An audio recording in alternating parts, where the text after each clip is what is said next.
The sound that shattered a perfect spring afternoon was not a clap of thunder, but the roar of a bomb tearing through a crowd of cheering people.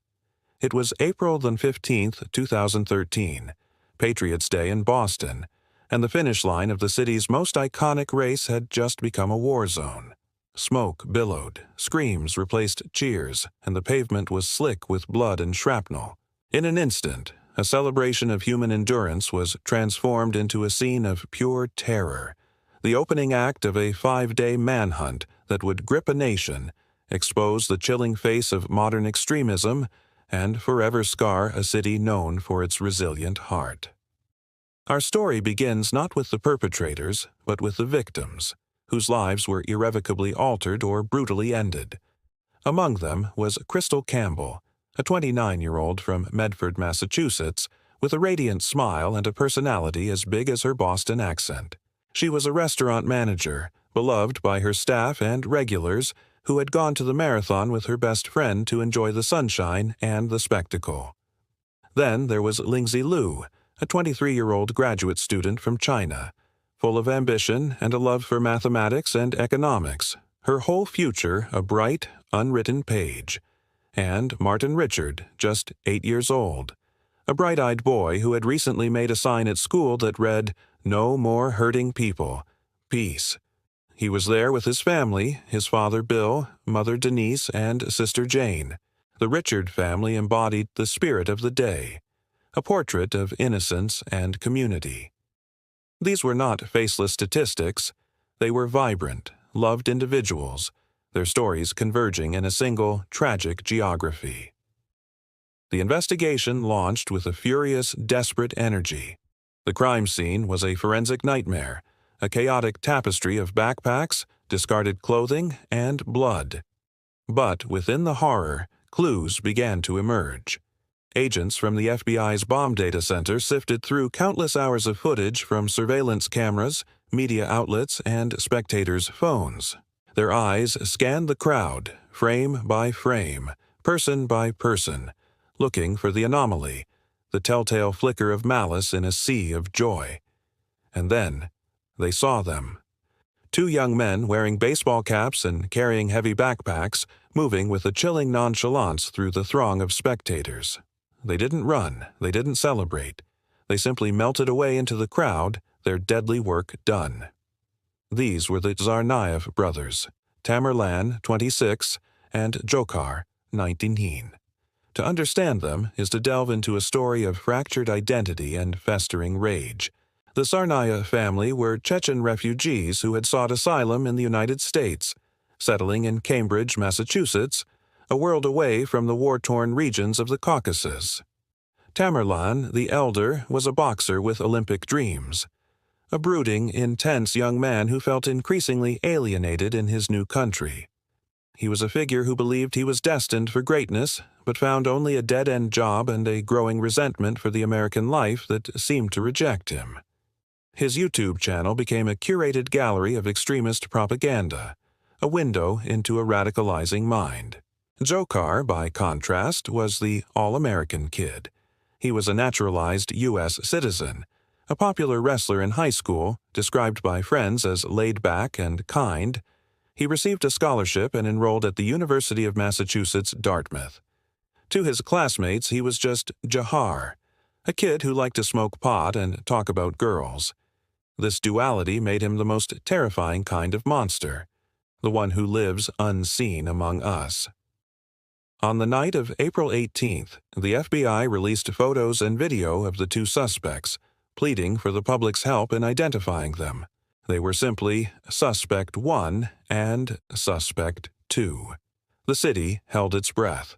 Hours later, that breath was stolen. The brothers, now knowing they were the most wanted men in America, embarked on a final, violent spree. They carjacked a Mercedes SUV in Cambridge. The driver, a young Chinese entrepreneur named Danny, was forced to drive at gunpoint. For 90 harrowing minutes, he was their captive, listening as they spoke cryptically about going to New York to party and claiming they were the Boston Marathon bombers. "You know, we did that," Dzhokhar allegedly said, the confession casual, almost boastful. In a moment of incredible bravery, Danny saw his chance and exploded from the moving vehicle, sprinting to safety at a nearby gas station. His escape triggered the next bloody confrontation. The brothers drove to Watertown. As they cruised down a quiet residential street, they were met by a fusillade of gunfire. A massive police response had been triggered by Danny's 911 call. A ferocious firefight erupted in the suburban dark, the silence broken by over 200 rounds of ammunition and the fizzing hiss of improvised explosive devices the brothers hurled at the officers. Watertown Police Sergeant Jeffrey Pugliese, a veteran cop with old-school instincts, flanked the brothers on foot, exchanging fire. In the chaos, Tamerlan Tsarnaev advanced, firing a pistol until it was empty. As he closed in on Officer Richard Donahue, Jr., he was tackled by Pugliese. In that moment of struggle, Dzhokhar, sitting behind the wheel of the stolen SUV, made a choice. He slammed the accelerator and drove directly at the cluster of men. The vehicle tore over his own brother, dragging Tamerlan's body down the street. He was pronounced dead at the scene. Dzhokhar, injured in the shootout, escaped the cordon, driving over sidewalks and through alleys, abandoning the car a few blocks away and vanishing into the night. What followed was a dawn unlike any other. On the morning of April 19th, the governor of Massachusetts ordered a shelter-in-place for the entire city of Boston and its surrounding suburbs. Public transportation shut down. Businesses closed. The streets, normally choked with traffic, were empty and silent. It was a city of 1 million people, holding its breath, waiting for a killer to be found. The military-style manhunt, door to door and yard to yard, felt like an invasion, and then a break. A Watertown resident, stepping outside his home after the lockdown was lifted, noticed something amiss with the plastic shrink wrapping on the boat stored in his backyard. Peering through a slit in the cover, he saw a pool of blood and a man, curled up and motionless. He called 911, his voice a hushed whisper of disbelief. The quiet street was once again transformed into a tactical arena. Police and SWAT teams surrounded the house. Negotiations began, shouted through the hull of the boat. There was no response. A flashbang grenade was tossed in. A volley of gunfire erupted. When the smoke cleared, a bloodied and severely wounded Dzhokhar Tsarnaev was taken into custody. He had written a confession in pencil on the wooden frame of the boat, a rambling, hate-filled manifesto justifying the attacks as retaliation for U.S. wars in Muslim countries. "The U.S. government is killing our innocent civilians," he scrawled. "I can't stand to see such evil go unpunished. We Muslims are one body. You hurt one, you hurt us all." The younger brother, the smiling, assimilated teen, had been fully consumed by the same radical poison as the elder. The courtroom drama that followed was a foregone conclusion, but no less gripping for its lack of suspense. Dzhokhar Tsarnaev, now pale and gaunt, sat largely silent, a stark contrast to the grinning teen in the security footage. The prosecution presented a mountain of evidence: the pressure cooker bomb fragments, his fingerprints on the bomb-making instructions, the video of him placing the backpack at the feet of 8-year-old Martin Richard.